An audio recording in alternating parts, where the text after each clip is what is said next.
Namaskar friends, welcome back to EduVedantaSmartClasses. আজি পুনৰ 5টা কাৰেণ্ট এফেয়াৰ্স টপিক লৈ আপোনালোকৰ সন্মুখত উপস্থিত হৈছো আৰু দেৰি নকৰি আৰম্ভ কৰিছো আজিৰ ক্লাছটো। আজি আমাৰ প্ৰথম টপিক হৈছে ৰিপ্ৰেজেন্টেশন অফ পিপলছ এক্ট। আমাৰ ৰিপ্ৰেজেন্টেশন অফ পিপল এক্ট দুটা আছে, এটা হৈছে ৰিপ্ৰেজেন্টেশন অফ পিপল এক্ট 1950 আৰু ৰিপ্ৰেজেন্টেশন অফ পিপল এক্ট 1951 আৰু ইয়াৰ দ্বাৰা আমি কি পাওঁ it deals with the conduct of the elections মানে আমাৰ ইলেকশনৰ যিবোৰ প্ৰসিডিউৰস আছে সেইবোৰৰ যিবোৰ আমাৰ নীতি নিয়ম এইবোৰ গুটেবোৰ মেনশন আছে আমাৰ ৰিপ্ৰেজেন্টেশন অফ পিপল এক্টত। ঠিক আছে, তাতে আমি কি পাওঁ এলোকেশনস অফ সিট মানে কোনটো কনস্টিটুৱেন্সিত কিমান সিট থাকিব আমি তাৰে নিৰ্ধাৰণ কৰিব পাৰো from the representation of people act. Then হৈছে ডিলিমিটেশন অফ দি কনস্টিটুৱেন্সিজ মানে এটা কনস্টিটুৱেন্সি কিমান ডাঙৰ হ'ব কিমান সৰু হ'ব। দেন হৈছে handles the registrations of the political parties মানে নতুন নতুন পলিটিক্যাল পাৰ্টি আহিলে তেওঁলোকৰ নাম সিম্বল এইবোৰ ৰেজিস্টাৰ কৰিব কাৰণে যিবোৰ নিয়ম থাকে সেইবোৰ কোড মেনশন আছে আমাৰ ৰিপ্ৰেজেন্টেশন অফ পিপল এক্ট। দেন হৈছে তাতে কিছুমান প্ৰভিজন আছে কিহৰ কাৰণে টু কাৰ্ব দি কৰাপ্ট প্ৰেক্টিসেস মানে ইলেকশনৰ সময়ত যিবোৰ কৰাপ্ট প্ৰেক্টিসেস কৰে তাক ৰখাবৰ কাৰণে কি কি আমাৰ প্ৰসিডিউৰস আছে সেইবোৰ মেনশন আছে ৰিপ্ৰেজেন্টেশন অফ পিপল এক্ট। আৰু তাৰ পিছত কি আছে defines the qualification and disqualification of the members okay beyond the constitutional requirement মানে আমাৰ এজন লোক ইলেকশনত যদি ইলেকশন খেলিব লাগে তে যি ক্ৰাইটেৰিয়াস তেওঁলোক ফুলফিল কৰিব লাগিব বা যি কোৱালিফিকেশনস লাগিব সেইবোৰ মেনশন আছে আমাৰ ৰিপ্ৰেজেন্টেশন অফ পিপল এক্ট। মানে আমাৰ কনস্টিটিউশনতো কিছুমান কেটামান ক্ৰাইটেৰিয়া মেনশন আছে আৰু কেটামান ক্ৰাইটেৰিয়া মেনশন আছে আমাৰ ৰিপ্ৰেজেন্টেশন অফ পিপল এক্ট। আৰু ডিসকুৱালিফিকেশন মানে এজন পাৰ্সন কিতিয়া ডিসকুৱালিফাই হৈ যাব তাৰো ক্ৰাইটেৰিয়াসবোৰ মেনশন আছে আমাৰ ৰিপ্ৰেজেন্টেশন অফ পিপল এক্ট। ওকে, এতিয়া যদি চাও তেতিয়া হলে গ্ৰাউন্ডস অফ ডিসকুৱালিফিকেশন চাবলৈ গলে আমাৰ প্ৰথমটো হৈছে disqualification for 6 years if convicted and sentenced to imprisonment of 2 years মানে 2 years কে যদি বেছি কোনোবা এজন মেম্বাৰক যদি মানে কনভিক্টেড মানে তেওঁৰ যেটো গিল্ট থাকে বা ক্ৰাইম থাকে হেতু যদি প্ৰুভ হৈ যায় তেতিয়া হলে আৰু যদি ইমপ্ৰিজনমেন্ট দি দিয়া হয় তেখেতক মোৰ দেন 2 ইয়াৰ্সৰ তেতিয়া হলে হে মেম্বাৰজনক ডিসকুৱালিফাই কৰি দিব পাৰা যায়। ঠিক আছে, নেক্সট হৈছে disqualification for 6 years if found guilty of corrupt practices মানে যদি ইলেকশনৰ টাইমত বা যিকোনো কৰাপ্ট প্ৰেক্টিস যদি কৰা গম পায় যে মেম্বাৰ এজনে কৰাপ্ট প্ৰেক্টিস কৰি আছে তেতিয়া হলে কৰাপশন কৰি আছে তেতিয়া হলে তেওঁক ডিসকুৱালিফাই কৰিব পাৰিব যদি কোৰ্টৰ পৰা অৰ্ডাৰ আহে। নেক্সট হৈছে disqualification if dismissed from the government service যদি এজন মেম্বাৰ আগতে গভৰ্নমেন্ট সাৰ্ভিস কৰিছিল কিন্তু তেওঁক ডিসকুৱালিফাই কৰি দিয়া হৈছে কিবা এটা কাৰণত তেতিয়া হলে তেওঁক মানে এজ এ মেম্বাৰো ডিসকুৱালিফাই কৰিব পাৰিব বা তেওঁ ইলেকশন খেলিবৰ কাৰণে এলাউড নহব। নেক্সট হৈছে disqualification for government contract without taking steps to sever them তাৰমানে যদি আগতে কিবা গভৰ্নমেন্ট কন্ট্ৰাক্ট কৰিছিল আৰু হেতু ফুলফিল নাই কৰা কন্ট্ৰাক্টটো তেতিয়া হলো তেওঁক ডিসকুৱালিফাই কৰিব পৰা যাব। নেক্সট হৈছে disqualification for failure to lodge the election expense মানে আপুনি ইলেকশন খেলিব গৈছে কিন্তু যিখিনি ইলেকশনৰ যিটো এক্সপেন্স থাকে হেতু যদি বিয়াৰ কৰিব নোৱাৰে তেতিয়া হলো মেম্বাৰজনক ডিসকুৱালিফাই কৰি দিয়া যাব। ওকে, সো এইবিলাক কিছুমান ডিসকুৱালিফিকেশনৰ গ্ৰাউন্ড আছিল যাৰ দ্বাৰা ডিসকুৱালিফিকেশন কৰা হয়। আমি কোৱালিফিকেশন খিনি আমি পলিটিত পঢ়িম গতিকে পলিটি যেটা ক্লাস আহিব তেতিয়া আমি ধুনিয়াকৈ ডিসকাস কৰিম। এইটো টপিকৰ কাৰণে আমি অকল ডিসকুৱালিফিকেশন খিনি পঢ়িছো কাৰণ এই টপিকটো আমাৰ কাৰেন্ট নিউজত আছিল কিয় আছিল আমি ভালকৈ ডিসকাস কৰি আছো সো এইখিনি আমি কৈ আছো। এতিয়া হৈছে আমাৰ এটা কেস আছিল লিলি থমাস কেস অফ 2013 এটো এটা ইম্পৰ্টেন্ট কেস হৈ যায় ফৰ ডিসকুৱালিফিকেশন মানে আগতে কি আছিল যিবোৰ লেজিসলেটৰ্স বা মেম্বাৰ্স আছিল তেওঁলোকৰ যদি কিবা এটা ক্ৰাইম কৰে বা কিবা এটা যদি তেওঁৰ কেস থাকে লাগি থাকে যদি এই কেসটো মানে তেওঁ কনভিক্টেড হৈ যায় মানে তেওঁ যদি প্ৰুভ হৈ যায় still he can what apply for the elections মানে তেওঁ ইলেকশনত খেলিব পাৰে। কিন্তু in 2013 in Lily Thomas case কি কোৱা হল যে কনভিক্টেড যদি লেজিসলেটৰ থাকে হি ইজ ডিসকুৱালিফাইড যদি কনভিক্টেড হৈ যায় তেতিয়া হলে এটো ডিসকুৱালিফাই হৈ যাব। ওকে, আৰু খেলিব নোৱাৰিব ইলেকশন। নেক্সট হৈছে the Supreme Court ruled that the disqualification would be automatic upon conviction by a lower court মানে যদি ইভেন আদা লোৱাৰ কোৰ্টেও কনভিকশনটো প্ৰুফ কৰি দিয়ে তেতিয়া হলেও তেওঁৰ ডিসকুৱালিফিকেশন হৈ যাব। এটো নহয় যে সুপ্ৰিম কোৰ্টত যাই পেলাই মানে সুপ্ৰিম কোৰ্টে ডিসকুৱালিফাই কৰিলে হ'ব লোৱাৰ কোৰ্টে কৰিলেও হ'ব। নেক্সট হৈছে আমি এটা বস্তু চাই লৈছো যে কনভিক্টেড আৰু আন্ডাৰ ট্ৰায়াল দুটা বস্তু থাকে। কনভিক্টেড মানে কি যিবিলাক প্ৰভেন ক্ৰাইম থাকে মানে অলৰেডি প্ৰুভ হৈ গৈছে গিল্টি বুলি সেইবিলাক কি বুলি কোৱা হয় convicted বুলি কোৱা হয় আৰু তেনেকুৱা পাৰসন এজনক কি হ'ব he is not allowed to take part in the election okay he is not allowed to take part in the election কিন্তু কিছুমান থাকে কি আণ্ডাৰ ট্ৰায়েল মানে যাৰ ওপৰত ইনভেষ্টিগেশ্যন এতিয়াও চলি আছে মানে এতিয়ালৈকে কি প্ৰুভ হোৱা নাই ইনভেষ্টিগেশ্যন ফেজত আছে তো তেনেকুৱা বস্তুবিলাক কি বুলি কয় তেনেকুৱা লোকবিলাকক কি কয় আণ্ডাৰ ট্ৰায়েল বুলি কয় আৰু যিবোৰ আণ্ডাৰ ট্ৰায়েল থাকে তেওঁলোক কি হয় এলাউড হয় ঠিক আছে two take part in the election মানে ইলেকশ্যন খেলিব পাৰে এতিয়া এবাৰ কি হৈছিলে লোকসভা ইলেকশ্যন অফ 2024ত আমাৰ এজন মানে আণ্ডাৰ ট্ৰায়েল এটা প্ৰিজনাৰ আছিলে তেওঁৰ নাম হৈছে অমৃতপাল সিং যি একচুৱেলি খালিস্তানী যি ৰিভলিউশ্যন আছে তাৰ লগত জড়িত আৰু তেওঁক জেলত ৰখা হৈছে আমাৰ ডিব্ৰুগড় জেলতে ৰখা হৈছিলে চ' তেওঁ কি কৰিছে এবাৰ তেওঁ ইলেকশ্যন খেলিছিলে আৰু হি ওন মানে ইলেকশ্যন জিকিছে বাই 1.93 লাখ ভোটছত তেওঁ জিকিছে ইলেকশ্যনটো চ' সেইকাৰণে এইটো টপিক এবাৰ অলপ ইম্পৰ্টেণ্ট হৈ যাব পাৰে যে ৰিপ্ৰেজেণ্টেশ্যন অফ পিপুল এক্টত কি ক্ৰাইটেৰিয়া আছে ফৰ এ আণ্ডাৰ ট্ৰায়েল এজন কেনেকৈ মানে এলাউড হয় ইলেকশ্যন খেলিবৰ কাৰণে গতিকে সেইকাৰণে এই টপিকটো বহুত ইম্পৰ্টেণ্ট এইবাৰৰ কাৰণে অ'কে চ' এইটো আছিলে আমাৰ representation of people act next আমি যদি চাওঁ আমাৰ নেক্সট টপিক হৈছে ৰিনেমিং অফ আ ষ্টেট মানে এটা ষ্টেটৰ নামটো চেঞ্জ কৰা কি প্ৰচিডিঅ'ৰ আছে অ'কে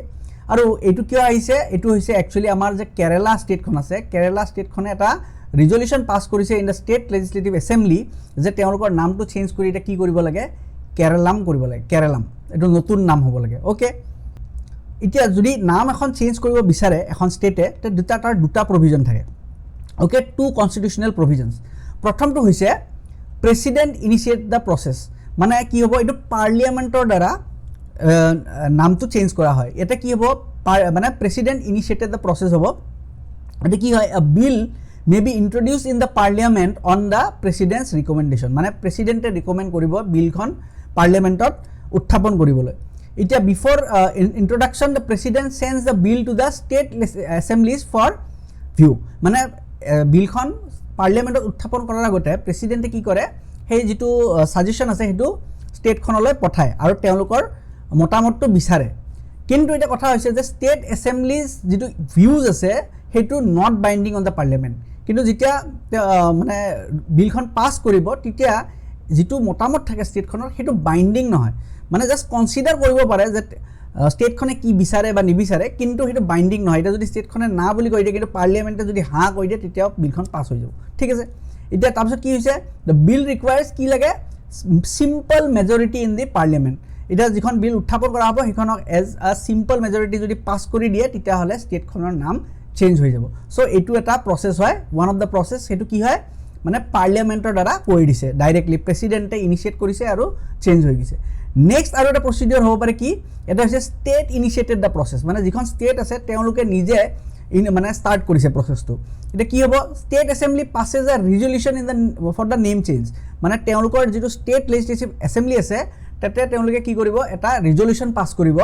আৰু তাৰপিছত সেই ৰিজলিউশ্যনটো কি কৰিব resolution is send to the union home ministry আমাৰ যিটো ইউনিয়ন হোম মিনিষ্টাৰ আছে তেওঁৰ ডিপাৰ্টমেণ্টত পঠোৱা হ'ব ৰিজলিউশ্যনটো যে আমি এনেকৈ নামটো চেঞ্জ কৰিব বিচাৰিছোঁ and we have pass the resolution এতিয়া কি কৰিব the home ministry prepares a note for the union cabinet for amending the schedule 1 মানে শিডিউল 1 অফ দি কনষ্টিটিউশ্যন আপোনালোকে গম পায় ইট ডিলছ উইথ দি কি আমাৰ ইউনিয়ন এণ্ড দি টেৰিটৰিজ মানে নাম চাম যিখিনি আছে আমাৰ ইণ্ডিয়া প্লাছ আমাৰ যিখিনি টেৰিটৰি আছে ষ্টেট আছে সেইখিনি আমাৰ ক'ত পৰে শিডিউল 1 অফ দি কনষ্টিটিউশ্যন আমাৰ 12টা শিডিউল আছে 12টা শিডিউলত যিটো শিডিউল 1 আছে সেইটো it deals with the the union and the states and the territories okay এতিয়া কি কৰিব ইউনিয়ন কেবিনেটক পঠাব ৰিজলিউশ্যনটো ইউনিয়ন কেবিনেটৰ মেম্বাৰে কি কৰিব তেওঁলোকে এটা কনষ্টিটিউশ্যন এমেণ্ডমেণ্ট বিল এটা ইন্ট্ৰডিউচ কৰিব in the parliament under article 3 আমাৰ যিটো article 3 of the constitution part 1 of the constitution আমাৰ কি আছে আৰ্টিকেল 3 আছে for changing the name of the state এখন বিল ইন্ট্ৰডিউচ কৰিব ইন দ্য পাৰ্লিয়ামেণ্ট তাৰপিছত কি হ'ব সেই বিলটো পাৰ্লিয়ামেণ্টৰ ভিতৰত চিম্পল মেজৰিটি দি কি হ'ব পাছ হ'ব লাগিব আৰু চিম্পল মেজৰিটি দি পাছ হৈ গ'লে প্ৰেচিডেণ্টে কি কৰিব তাক এছেণ্ট কৰি দিব মানে প্ৰেচিডেণ্টে চাইন কৰি দিব আৰু এইটো কি বনি যাব আল্টিমেটলি নেমটো চেঞ্জ হৈ যাব তাৰপিছত ঠিক আছে নেম চেঞ্জ হৈ যাব এতিয়া আপোনাক এটা বস্তু দেখা পাইছে যে এটা কি কৈছে constitutional amendment bill okay constitution amendment বিল এটা কৰিব লাগিব আৰু তাক পাছ কৰিব লাগিব কি দি চিম্পল মেজৰিটি দি এটা মোষ্টলি বহুতে হয়তো কনফিউজ হ'ব যে কনষ্টিটিউশ্যন এমেণ্ডমেণ্ট বিলৰ কাৰণে কি লাগে স্পেচিয়েল মেজৰিটি লাগে আমি জানো স্পেচিয়েল মেজৰিটি মানে কি 2/3 okay 2/3 of the total membership plus 50% of the total membership দুটা বস্তু লাগে হয় না নহয় এটো কোৱা হয় কি স্পেশাল মেজৰিটি বুলি কয় আমাৰ হয় না, এইটো স্পেচিয়েল মেজৰিটি বুলি কয়। কিন্তু ইয়াতে কি কৈছে সিম্পল মেজৰিটি দিয়ে কনষ্টিটিউশ্যন এমেণ্ডমেণ্ট বিল পাছ কৰি যাব। এইটো কিয় হ'ব আমি সেইটো বস্তু অলপ বুজিবলৈ চেষ্টা কৰোঁ। এটা কি হৈছে প্ৰথমতে কৈছে ইম্পৰ্টেণ্ট নোট দিছোঁ, constitution amendment bill for the state name change does not fall under article 368। এই যে আৰ্টিকেল 368 হয় আমাৰ এইটোৱে কয় যে যিবোৰ কনষ্টিটিউশ্যনেল এমেণ্ডমেণ্ট বিল থাকে সেইটো কি লাগে স্পেচিয়েল মেজৰিটি লাগে টু পাছ এন কনষ্টিটিউশ্যন আমাৰ কনষ্টিটিউশ্যনখনক চেঞ্জ কৰিবৰ কাৰণে আমাক স্পেচিয়েল মেজৰিটি লাগে যদি সেইটো আৰ্টিকেল 368ৰ আণ্ডাৰত হয়। অ'কে, কিন্তু আমি কি জানো যদি আমি পাৰ্ট 1 অফ দি কনষ্টিটিউশ্যনত চাওঁ তেতিয়াহ'লে তাৰে যিটো আৰ্টিকেল 4 থাকে, আৰ্টিকেল 4এ কি কয় যে আৰ্টিকেল 2 বা আৰ্টিকেল 3 যিবোৰ চেঞ্জ হ'ব that does not comes under the constitutional amendment. মানে আৰ্টিকেল 2 বা আৰ্টিকেল 3 যদি আমি কিবা প্ৰভিজন চেঞ্জ কৰোঁ তে সেইটো মানে কনষ্টিটিউশ্যনেল এমেণ্ডমেণ্ট বুলি নধৰে, মানে আণ্ডাৰ আৰ্টিকেল 368। এইটো 368ৰ আণ্ডাৰত নহয়, এইটো এটা স্পেচিয়েল প্ৰভিজন ৰাখি দিয়া হৈছে য'ত নেকি চিম্পল মেজৰিটি দিয়ে পাছ কৰি দিব পাৰি। আৰ্টিকেল 4ত এইটো মেনশ্যন আছে। এতিয়া আৰ্টিকেল 2 আৰু আৰ্টিকেল 3ও জানিব লাগিল। So' let us start from article 1 only. Article 1ত আপোনালোকে জানে যে কি দিয়া আছে, আমাৰ তাতে নেম অফ দি কাণ্ট্ৰি দিয়া আছে, যে ইউনিয়ন অফ ষ্টেটছ বুলি মেনশ্যন আছে, ইণ্ডিয়াৰ কথা আছে, ভাৰত বুলি আছে, ইণ্ডিয়া ডেট ইজ ভাৰত লাইনটো আছে, আৰু তাতে কি আছে আমাৰ যিবোৰ ষ্টেটৰ কথা আছে, ইউনিয়ন টেৰিটৰিজৰ কথা আছে, প্লাছ একুৱাৰ টেৰিটৰিজ থকাৰ কথা কৈছে আমাৰ আৰ্টিকেল 1ত। এইবোৰ আমি ভালকৈ ডিছকাছ কৰিম পলিটিকেল ক্লাছত, এতিয়া জাষ্ট আপোনালোকক কৈ থৈছোঁ। তো আৰ্টিকেল 2ত কি আছে, আৰ্টিকেল 2ত কৈছে যে যিবোৰ নতুন বা নিউ ষ্টেট যদি কিবা এডমিট কৰা হয় তাৰ প্ৰভিজনছখিনি ক'ত আছে আমাৰ আৰ্টিকেল 2ত আছে। তো আৰ্টিকেল 3ত কি আছে, যিবোৰ অলৰেডি ষ্টেটছ আছে তাৰ যদি ষ্টেট বাউণ্ডাৰীজ বা নেম এইবিলাক যদি চেঞ্জ কৰিব বিচাৰে, অল্টাৰ কৰিব বিচাৰে, তেতিয়াহ'লে all this provisions comes under article 3। তাৰমানে আৰ্টিকেল 2 আৰু আৰ্টিকেল 3ত যদি কিবা চেঞ্জ কৰিব লাগে those changes will not be counted as constitutional amendment, আৰু এই কথাটো মেনশ্যন আছে আমাৰ আৰ্টিকেল 4ত। চ' সেইকাৰণে এটা আমাক কি লাগে চিম্পল মেজৰিটি দি পাছ কৰি দিলে পাছ হৈ যায়। অ'কে, চ' এইটো বস্তু আপোনালোকে জানিব। এটা মই নিউজটো দি দিছোঁ, আপোনালোকে চাব পাৰিব। অ'কে, চ' এইটো আছিলে আমাৰ ছেকেণ্ড টপিক। এবাৰ আমি চাইছোঁ থাৰ্ড টপিক। থাৰ্ড টপিকত কি কৈছে লিডাৰ অফ অপজিশ্যন। এবাৰ লিডাৰ অফ অপজিশ্যন আমাৰ চিলেক্ট কৰা হৈছে, গতিকে সেইটোৰ বিষয়ে আমি অলপ চাই লওঁ। প্ৰথমতে হৈছে লিডাৰ অফ অপজিশ্যনটো কি হয়, it is a ষ্টেটুটৰী position. ষ্টেটুটৰী position মানে কি হয়, it is not a constitutional position, মানে কনষ্টিটিউশ্যনত এইটো মেনশ্যন নাই। এইটো পিছত কি কৰিছে, এটা পাৰ্লিয়ামেণ্টাৰী এক্ট এটা অনা হৈছিলে ইন 1977, আৰু তাৰ দ্বাৰা কি কৰিছে এইটোক এটা ষ্টেটুটৰী মানে এটা পোষ্ট বনাই দিয়া হৈছে। অ'কে, একৰ্ডিং টু ল এইটো এটা পোষ্ট বনাই দিয়া হৈছে, কিন্তু তাৰ আগৰ পৰা লিডাৰ অফ অপজিশ্যন এটা ৰাখা আছিলে, কিন্তু তেতিয়াতো সেইটো ষ্টেটুটৰী পজিশ্যনো নাছিলে। যেতিয়াৰ পৰা মানে আমাৰ পাৰ্লিয়ামেণ্ট ষ্টাৰ্ট হৈছে তেতিয়াৰ পৰাই লিডাৰ অফ অপজিশ্যন থাকে, কিন্তু সেইটো কোনো অফিচিয়েল পোষ্ট নাছিলে। কিন্তু এতিয়া অফিচিয়েল পোষ্ট বনাইছে, আৰু এইটো কেনেকুৱা অফিচিয়েল পোষ্ট, এটা statutory post, it is not a constitutional post. এইটো কথা মনত ৰাখিব। লিডাৰ অফ অপজিশ্যনৰ কথা আমাৰ কনষ্টিটিউশ্যনত মেনশ্যন নাই, তাক পিছত বনোৱা হৈছে বায়া act in the parliament. Okay, তাৰপিছত কি হৈছে তেওঁৰ চেলেৰী এলাউঞ্চ এইবিলাক যিবিলাক গোটেই বস্তুবিলাক আমাৰ এই যিটো এক্ট আছিলে সেইটোৰ দ্বাৰা মেনশ্যন আছে। এতিয়া বৰ্তমান সেইকাৰণে আমি চাওঁ যে কাৰেণ্টলি আমাৰ ৰাহুল গান্ধীক চিলেক্ট কৰা হৈছে as a leader of the opposition in the Lok Sabha. Okay, আৰু যদি ৰাজ্যসভা চাওঁ তেতিয়াহ'লে Mallikarjun Kharge of Congress, he is the leader of opposition in the Rajya Sabha. Okay, এইখিনি মই কৈ দিছোঁ, ইয়াতে মেনশ্যন আছিলে এইটো। তাৰপিছত কি হৈছে, the position was vacant for 10 years প্ৰায়ৰ as no' party had 1/10 in the house track. মানে ইয়াৰ আগতে আজি 10 বছৰৰ পৰা কোনো লিডাৰ অফ অপজিশ্যন আমাৰ নাছিলে। কিয় নাছিলে, বিকজ এটা কনভেনশ্যন আছে যে যিটো টোটেল হাউচৰ ষ্ট্ৰেংথ তাৰে 1/10 এটলিষ্ট চিট পাব লাগিব এটা পাৰ্টীয়ে, তেতিয়াহে সেই পাৰ্টিটোৰ যিজন লিডাৰ থাকিব তেখেতক কি বনোৱা হ'ব, লিডাৰ অফ অপজিশ্যন। এইটো এটা কনভেনশ্যন হয়, কিন্তু এইটো আকৌ ষ্টিল এই যে আমি এক্টটোৰ কথা ক'লোঁ, এই এক্টটোত কিন্তু এই কথাটো মেনশ্যন নাছিলে। অ'কে, এনেকুৱা কোনো ধৰণৰ কথা মেনশ্যন নাই। কিন্তু কি হৈছিলে, যিটো আমাৰ প্ৰথমবাৰ যেতিয়া আমাৰ পাৰ্লিয়ামেণ্ট বহিছিলে ইন 1950, অ'কে, আৰু তেতিয়া যিজন স্পীকাৰ আছিলে GV মাভলংকাৰ, তেখেতে এইটো মানে এটা ৰুল লৈ আহিছিলে যে যিটো পাৰ্টিৰ 1/10 চিট যিটো পাৰ্টিয়ে পাব তেওঁৰ যিটো লিডাৰ থাকিব তেওঁক লিডাৰ অফ অপজিশ্যন বুলি ঘোষণা কৰিছিলে। আৰু তেতিয়াৰ পৰা সেই কনভেনশ্যনটো চলি আহিছে। ঠিক আছে, সেইটো কোনো লিখিত নিয়ম কিন্তু নাই, জাষ্ট এইটো চলি আহিছে। আৰু এইকাৰণে লাষ্ট 10 বছৰৰ পৰা কোনো নাছিলে, একচুৱেলি 1/10 যদিও আমাৰ নাছিলে, মানে যিহেতু কোনো পোৱা নাছিলে লাষ্ট 10 বছৰৰ পৰা, সেইকাৰণে কোনো আমাৰ লিডাৰ অফ অপজিশ্যন নাছিলে। কিন্তু এইবাৰ আমাৰ পাইছে, সেইকাৰণে আমাৰ লিডাৰ অফ অপজিশ্যন বনোৱা হৈছে ৰাহুল গান্ধীক ফৰ দি লোকসভা আৰু মাল্লিকাৰ্জুন খাৰ্গেক ফৰ দি ৰাজ্যসভা। এতিয়া লিডাৰ অফ অপজিশ্যন বা leader of the party of the opposition with greatest number of members, actually এইটোহে আসল প্ৰভিজন যে লিডাৰ অফ অপজিশ্যন হ'ব লাগিলে কি লাগিব the leader of the party in opposition with the greatest number of members মানে নেক্সটটোৱে মানে একদম সিম্পল টাৰ্মত ক'ব গ'লে যেটো সবচে হাইয়েষ্ট সিট পাব হেতু কি হ'ব হেতু that will form the government আৰু যেটো সেকেন্ড হাইয়েষ্ট থাকিব second highest will form the leader of opposition okay leader of opposition ঠিক আছে যেটো সেকেন্ড হাইয়েষ্ট পাৰ্টি থাকে তেখেতৰ লিডাৰটোকে লিডাৰ অফ অপজিশ্যন বুলি কোৱা হয় actually that was the rule কিন্তু 110 যেটো ৰুল হেতু কনস্টিটিউশন বা কোনো মেনশন নাই এটো এটা কনভেনশন চলি আহিছে ওকে এই কথাটো মনত ৰাখিব আপোনালোকে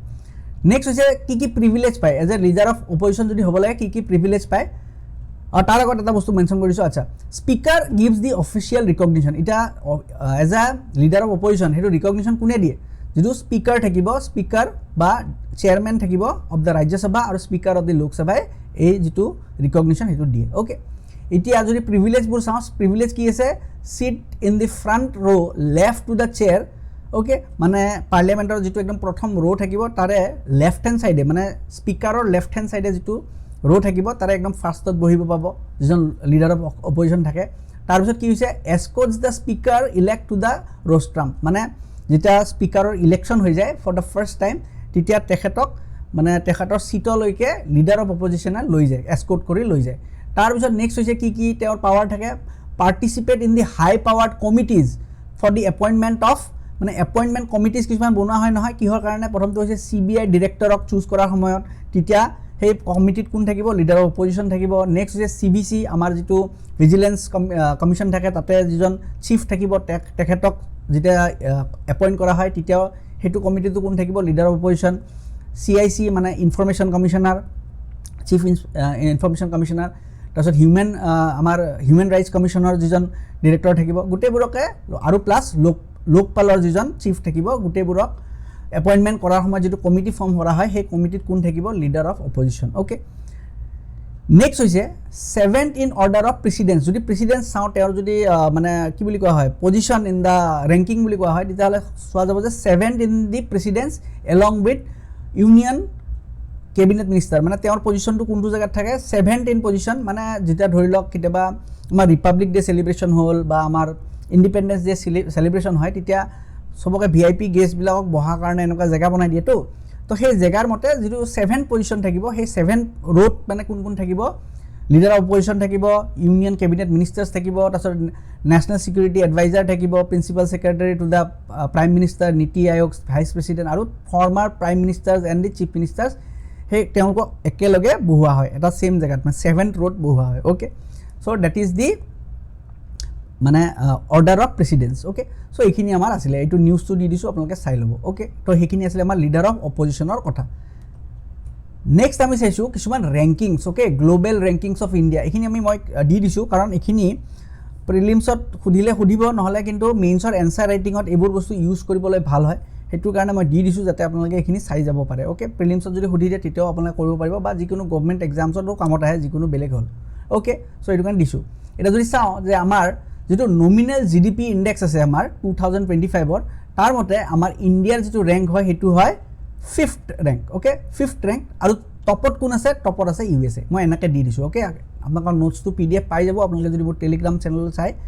টেলিগ্ৰাম গ্ৰুপত যদি জয়েন কৰে তেতিয়া হলে আপুনি পিডিএফটো পাই যাব আৰু এনেকৈ আপোনালোকে চাব পাৰিব এখানে মই দেখাই দিছো যে ইণ্ডিয়াৰ ৰেংক কি হয় 5th আৰু ইউএসএ কি হয় টপাৰ হয় ওকে নেক্সট যদি চাও গ্লোবাল কম্পিটিটিভ ইনডেক্স অফ 2019 এটো মানে এটো আমাৰ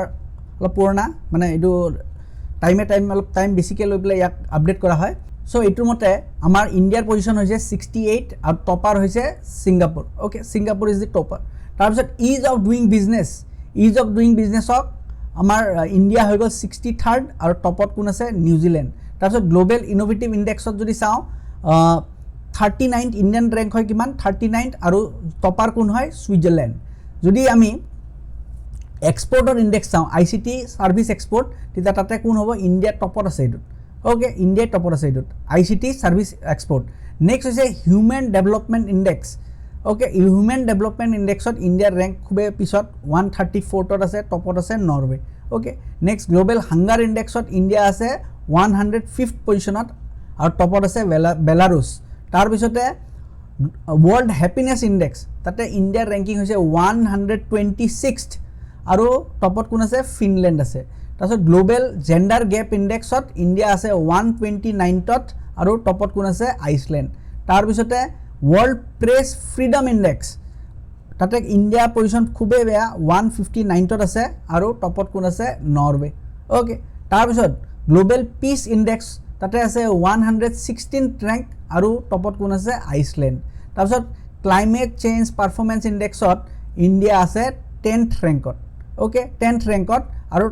টপত একচুয়ালি এইটো কোনো নাথাকে কাৰণ সবৰে অলপ ক্লাইমেটিক প্ৰবলেমছ সবতে আছে ক্লাইমেট চেঞ্জত সবে এফেক্ট কৰি আছে কিন্তু 4th পজিশনত কোন আছে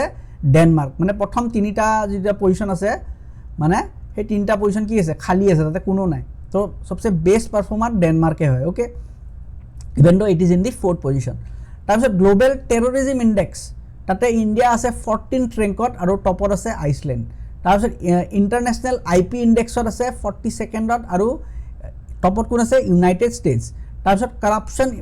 পাৰসেপশন ইনডেক্সত ইণ্ডিয়া আছে 93rd আৰু টপত আছে ডেনমাৰ্ক আৰু হেনলি পাসপোৰ্ট ইনডেক্সত ইণ্ডিয়া আছে 85th ৰেংকত আৰু টপত সদায় কোন থাকে সিঙ্গাপুৰ থাকে এটা সদায় সিঙ্গাপুৰে থাকে মোস্টলি ঠিক আছে তো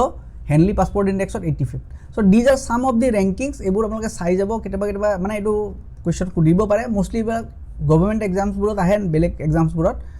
কিন্তু আপোনালোকৰ মেইনছ এনসাৰ ৰাইটিংত এবোৰ ইনক্লুড কৰিলে আপোনালোকৰ একচুয়ালি এনসাৰটোৰ কি হয় যিখিনি ভ্যালু থাকে এটো বাঢ়ি যায় তো এনেকা কৰি আপুনি ওয়েটেজটো বঢ়াব পাৰে ওকে সো এটো কাৰণে মই দি দিছো আমাৰ নেক্সট হৈছে AFSPA মানে হল arm force special power act আৰু এটো remove from Dibrugarh so it is a great news okay আমাৰ ডিব্ৰুগড়ত যেটো AFSPA লগোৱা আছিল হেতুক অটৰাই দিয়া হৈছে তো let us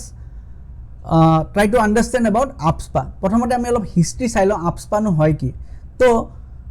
arm force special power act যেটো AFSPA ইন শৰ্ট বুলি কোৱা হয় was first introduced in 1942 as a ordinance এটা অর্ডিনেন্স হিচাপে পাস কৰিছিলে একচুয়ালি আমাৰ তেতিয়া ব্ৰিটিশ ভাইসৰয় লিনলিথগো ওকে তেওঁ এই অৰ্ডিনেন্সটো পাস কৰিছিলে আৰু ইয়াৰ দ্বাৰা কি হয় যিখিনি আর্ম ফোর্সেস থাকে তেহেত আর্ম ফোর্সেসক বহুত বেছি পাওয়ার দি দিয়া হয় যাতে মানে কিবা যদি প্রটেস্ট থাকে বা এবোৰক মানে সাপ্ৰেস কৰিব কাৰণে আৰু 1942 আমাৰ কুইট ইণ্ডিয়া মুভমেন্ট হৈছিলে বহুত বেছি ভায়োলেন্ট মুভমেন্ট হৈছিলে তো তাক সাপ্রেস কৰিব কাৰণে ভাইসৰয় লিনলিথগোয়ে কি কৰিছিলে এটা অৰ্ডিনেন্স পাস কৰিছিলে arm force special power ordinance বুলি আৰু তাৰ পৰা এই বস্তুটো আৰম্ভ হৈছিলে ওকে 1942 তাৰ পিছত কি হ'ব হেতু পিছত মানে কি হয় 1957 ত হিবলা বন্ধ কৰি দিয়া হয় কিন্তু 1958 ত আকৌ তাক এপ্লাই কৰা হয় আৰু তেতিয়া একচুয়ালি ইয়াক অৰ্ডিনেন্সৰ পৰা এক্ট হিচাপে নাম দিয়া হয় ঠিক আছে তেতিয়া তাক এক্ট বুলি কোৱা হয় আৰু এটো কোড এপ্লাই কৰে আসাম আৰু মণিপুৰ তাতে এপ্লাই কৰা হয় for the first time okay 1958 এই কথাটো মনত ৰাখিব প্ৰথমবাৰ 1958 ত আসাম মণিপুৰ মানে তেতিয়া মণিপুৰ আসাম বুলি ক'লে নাগালেণ্ড সাগালেণ্ড সব একেলগে আছিল আৰু ইফালে মণিপুৰ আছিল তো তাতে প্ৰথমবাৰ এপ্লাই কৰা হয় কিয় কৰা হয় কাৰণ সেইখিনি সময় তাতে বহুত বেছি মিলিটেন্সি আৰু ইনসাৰ্জেন্সি স্টাৰ্ট হৈ যায় ওকে মানে যিবোৰ এৰিয়াত মিলিটেন্সি বা ইনসাৰ্জেন্সি বেছি হৈ যাব আৰু যিবোৰ এৰিয়া একচুয়ালি কিছুমান এক্সটাৰ্নাল ফ্যাক্টৰস মানে ধৰি লওক চাইনাৰ কিছুমান এজেন্টস আহি পেলাই হয়তো হেল্প দিব পাৰে তো তেনেকুৱা এৰিয়া যিবিলাক থাকে সেইবিলাকত এই ফোৰ্সবিলাক মানে এপ্লাই কৰা হয় যে চাইনাই হেল্প কৰিছে নেকি বা পাকিস্তানে হেল্প কৰিছে তেনেকুৱা এৰিয়া যিবিলাক থাকে তাতে মেইনলি এই পাৱাৰটো ইউজ কৰা হয় সো প্ৰথমবাৰ 1958 ত স্টাৰ্ট মানে এটো এপ্লাই কৰা হৈছিল ইন আসাম মণিপুৰ আৰু নেক্সটলি বিকজ মেইনলি কিতিয়া particularly in Naga inhabited regions এটো কিহৰ কাৰণে হৈছিল কাৰণ হেখিনি সময়ত নাগা যিখিনি লোক আছিল তেওঁলোকে এখন ষ্টেটৰ মাং কৰিছিল হেকৰ নাম আছিল নাগা লিম বুলি এখন সেপাৰেট ষ্টেটৰ মানে মাং কৰি পেলাই একচুয়ালি বহুত বেছি ভায়োলেন্স স্টাৰ্ট হৈ গৈছিল তো হেতু কাৰণে প্ৰথমবাৰ এটো লগাব লগা হৈছিল ইন 1958 তাৰ পিছত কি হৈছিল লাহে লাহে ইনসাৰ্জেন্সি বহুত বেছি বাঢ়ি গৈছিল আৰু লাহে লাহে গুটে 7 নৰ্থ ইস্টাৰ্ন স্টেটতে তাক লগোৱা হৈছিল ওকে আৰু ৰিনেম কৰা হৈছিল মই ক'লে ৰিনেম কৰি পেলাই এক্ট বনোৱা হৈছিল আগতে অর্ডিনেন্স বুলি কৈছিল পিছত এটোক এক্ট বুলি নাম দিয়া হৈছিল ওকে তাৰ পিছত কি হ'ব লাহে লাহে এটো বস্তু বেলেগ বেলেগ জায়গাটো লগোৱা হ'ব যেনে পাঞ্জাব ইন 83 পৰা 97 লৈকে পাঞ্জাবত লগোৱা হৈছে জম্মু এণ্ড কাশ্মীৰত লগোৱা হৈছে ইন 1990 ওকে সো এইবিলাক পাঞ্জাবত লগোৱা হৈছিল খালিস্তানী মুভমেন্টৰ কাৰণে তাৰ পিছত জম্মু এণ্ড কাশ্মীৰত বিকজ অফ দা টেৰৰিজম মানে পাকিস্তানী টেৰৰিস্ট বিলাকক ৰখাবৰ কাৰণে সো সেই কাৰণে এবোৰ লগোৱা হৈছিল বিভিন্ন ষ্টেটত আৰু যদি চাওঁ তেতিয়া হলে ইয়াৰ যিবিলাক প্ৰভিজনস আছে যে এটো AFSPA লগাইলেনো কি পাৱাৰ পাই যায় সেইবোৰ আমি চাব লাগে বা কেনেকৈ লগোৱা হয় সেইখিনি বস্তু আমি অলপ চাবলৈ ট্ৰাই কৰোঁ প্ৰথম হৈছে কি ডিক্লাৰেশ্যন অফ ডিষ্টাৰ্ব এৰিয়া মানে আমাৰ এটা এৰিয়া যেতিয়া ডিষ্টাৰ্ব এৰিয়া বুলি ঘোষণা কৰা হয় কোনে কৰিব গভৰ্ণৰে কৰিব পাৰে গভৰ্ণৰ অফ দ্য ষ্টেট বা এডমিনিষ্ট্ৰেটৰ অফ দি ইউনিয়ন টেৰিটৰিয়ে কৰিব পাৰে বা চেণ্ট্ৰেল গভৰ্ণমেণ্টে ডিক্লেয়াৰ কৰিব পাৰে ওকে চেণ্ট্ৰেল গভৰ্ণমেণ্টে ডিক্লেয়াৰ কৰিব পাৰে an area as a disturb area আৰু এবাৰ ডিষ্টাৰ্ব এৰিয়া বুলি যেতিয়া ডিক্লেয়াৰ কৰে তেতিয়াহে আৰ্ম ফ'ৰ্চ স্পেচিয়েল পাৱাৰ এক্টটো লাগু কৰিব পাৰে আৰু ডিষ্টাৰ্ব এৰিয়া কাক ক'ব য'ত নেকি ইনচাৰ্জেঞ্চি বা ভাইলেঞ্চ বহুত বস্তু চলি আছে তাতে আমি সেইটো বস্তুক ডিষ্টাৰ্ব এৰিয়া বুলি তেওঁলোকে ঘোষণা কৰিব পাৰে এতিয়া special power to the special arm forces কি হয় চাওঁ fire upon and use of force against individual violating laws in disturbed areas even it cause death মানে কি হ'ব আৰ্ম ফ'ৰ্চক এইখিনি পাৱাৰ দি দিয়ে যে যাকে তাকে গুলি মাৰি দিব পাৰে যদি দেখিছে যে ভাইলেট কিবা ল ভাইলেট হৈছে তেতিয়াহ'লে গুলি মাৰি দিব পাৰে নৰ্মেলি আৰ্ম ফ'ৰ্চৰ হাতত এইটো পাৱাৰ নাথাকে যে যাকে ইচ্ছা তাকে গুলিয়াই দিব কিন্তু যদি AFSPA লাগু থাকে তেতিয়া কি কৰে যে ইভেন ডেথ হ'লেও কথা নাই you can use the firearms তাৰপিছত নেক্সট হৈছে arrest individual without warrant okay মানে on suspicion of the cognizable offence মই যোৱাকালি কৈছিলোঁ যে কগনিজেবল অফেন্স মানে কি যে ৱাৰেণ্ট নোহোৱা কৰি এৰেষ্ট কৰিব পাৰে যদি ক্ৰাইমটো বহুত কি হয় গ্ৰেভ ক্ৰাইম বা বহুত বেছি সিভিয়াৰ ক্ৰাইম হয় কিন্তু ইয়াতে কি হৈ যাব মানে য'ত AFSPA লগোৱা থাকে তে যাকে সাসপিশন কৰিব জাষ্ট সাসপিশন কৰাৰ মানে ভিত্তিতে কি কৰিব পাৰে এৰেষ্ট কৰি ল'ব পাৰে কোনো ৱাৰেণ্টৰ দৰকাৰ নাই জাষ্ট সাসপিশন হৈছে যে this person may be militant or an insurgent তো তেওঁক এৰেষ্ট কৰি ল'ব পাৰিব ঠিক আছে নেক্সট হৈছে search premises and seize property without warrant মানে কাৰোবাৰ ঘৰৰ ভিতৰত চাৰ্চ কৰিবৰ কাৰণে বা কিবা কৰিবৰ কাৰণে ৱাৰেণ্টৰ দৰকাৰ নাই ঠিক আছে তো সেইটো এটা প্ৰভিজন নেক্সট হৈছে legal immunity taken under the act requiring the central government to approval for the prosecution মানে আমাৰ কি হৈ যায় যিখিনি আৰ্ম ফ'ৰ্চ মেম্বাৰ্ছ থাকিব তেওঁলোকে যদি কিবা এটা তেনেকুৱা কৰি গুলি মাৰি দিলে কোনোবা এজন মৰি গ'ল তেতিয়াহ'লে তেওঁৰ ওপৰত কোনো ধৰণৰ মানে সেই নহয় একশ্যন লোৱা নহয় লিগেল এণ্টক তেওঁলোকক কি হয় এটা প্ৰটেকশ্যন দিয়া হয় ওকে নৰ্মেলি কি হয় যদি AFSPA লগোৱা নাই যদি এজন আৰ্ম ফ'ৰ্চে কোনোবাক হত্যা কৰি দিয়ে তেতিয়াহ'লে তেওঁৰ ওপৰত একশ্যন লোৱা হ'ব কিন্তু যদি AFSPA লগোৱা আছে তেতিয়াহ'লে আৰ্ম ফ'ৰ্চৰ যিজন মেম্বাৰ থাকে তেওঁৰ ওপৰত কোনো একশ্যন লোৱা নহয় তাক লিগেল এটা ইমিউনিটি দিয়া হয় ঠিক আছে so' these are some of the provisions of the AFSPA যিখিনি পাৱাৰ দিয়া হয় বা কেনেকৈ তাক লাগু কৰিব পাৰি ওকে আশা কৰোঁ আপোনালোকে বুজি পাইছে যদি আপোনালোকে AFSPAৰ বিষয়ে বেছি ভালকৈ জানিব বিচাৰে তেতিয়াহ'লে মই এটা ওপৰত লিংক দি দিছোঁ আপোনালোকে এই লিংকটো চাব পাৰে এই লিংকটোত আপোনালোকে পুৰা ভালকৈ বুজি পাব মই ধুনীয়াকৈ বুজাই থোৱা আছে মোৰ এটা অন্য চেনেল আছে তাতে মই AFSPAৰ বিষয়ে বহুত ভালকৈ বুজাই থৈছোঁ আপোনালোকে সেইটো চালে ধুনীয়াকৈ বুজি পাব গোটেই হিষ্ট্ৰী বা গোটেই পাৱাৰ চাৱাৰ কথাখিনি অ'কে নাও লেট আছ গ' ফৰৱাৰ্ড এতিয়া কথা হৈছে কাৰেণ্ট ষ্টেটাছ ইন আছামৰ কথা যদি আমি চাওঁ তেতিয়াহ'লে আমি দেখিছোঁ যে শিৱসাগৰ তিনিচুকীয়া আৰু চৰাইদেউ ৰিমেইন আণ্ডাৰ AFSPA আগতে 4খন আছিলে কিন্তু এতিয়া কি হৈছে ডিব্ৰুগড়ৰ পৰা গুচাই দিয়া হৈছে এতিয়া অকল শিৱসাগৰ তিনিচুকীয়া আৰু চৰাইদেউতহে AFSPA লাগু আছে এতিয়া AFSPA লিফটেড অন কি March 28 of 2025 okay Assam government announce the withdrawal of arm force special power act from Dibrugarh okay এতিয়া ডিব্ৰুগড়খনৰ পৰা কিয় আঁতৰালে বিকজ উই ন' ডিব্ৰুগড়খনক কি কৰিব বিচাৰিছে ছেকেণ্ড কেপিটেল বনাব বিচাৰিছে আৰু যদি যদি কেপিটেল বনাব বিচাৰিছে আৰু তাতে যদি AFSPA লাগি থাকে তেতিয়াহ'লে কেনেকুৱা কেপিটেল হ'ব সেইকাৰণে কি হৈছে যে আমাৰ চিফ মিনিষ্টাৰে ৰিকুৱেষ্ট কৰিছে চেণ্ট্ৰেল গভৰ্ণমেণ্টক আৰু তাৰপিছত কৈছে যে আমাৰ এতিয়া বৰ্তমান ডিব্ৰুগড়ত তেনেকুৱা আমি একো ভাইলেঞ্চ আমি দেখা নাপাওঁ গতিকে ইয়াৰ পৰা arm force special power act গুচাব পাৰি আৰু আল্টিমেটলি সেই ডিচিশ্যনটো লোৱা হৈছে যে তাৰ পৰা এইটো উইথড্ৰ কৰা হয় অন কেতিয়া মাৰ্চ 28, 2025ত ডিব্ৰুগড়ৰ পৰা আমাৰ AFSPA উইথড্ৰ কৰা হৈছে okay so' this is a very good news আৰু আশা কৰোঁ লাহে লাহে আমাৰ অসমৰ প্ৰত্যেকখন ডিষ্ট্ৰিক্টৰ পৰাই AFSPAটো আঁতৰি যাব অ'কে কাৰণ এতিয়া বৰ্তমান আমাৰ ইয়াতে তেনেকুৱা কৰি ভাইলেঞ্চ আমি দেখা নাপাওঁ ঠিক আছে চ' এইখিনি আছিলে আমাৰ আজিৰ টপিক আশা কৰোঁ আপোনালোকে টপিকছবোৰ বুজি পাইছে আৰু কিছু নতুন কথা জানিব পাৰিছে আৰু যদি ভিডিঅ'টো ভাল পাইছে তেতিয়াহ'লে লাইক শ্বেয়াৰ আৰু কমেণ্ট কৰিব আৰু চেনেলটো ছাবস্ক্ৰাইব কৰিব যদি এনেকুৱা ভিডিঅ'জ আৰু আগলৈ আপোনালোকে চাবলৈ বিচাৰে অ'কে ঠিক আছে ধন্যবাদ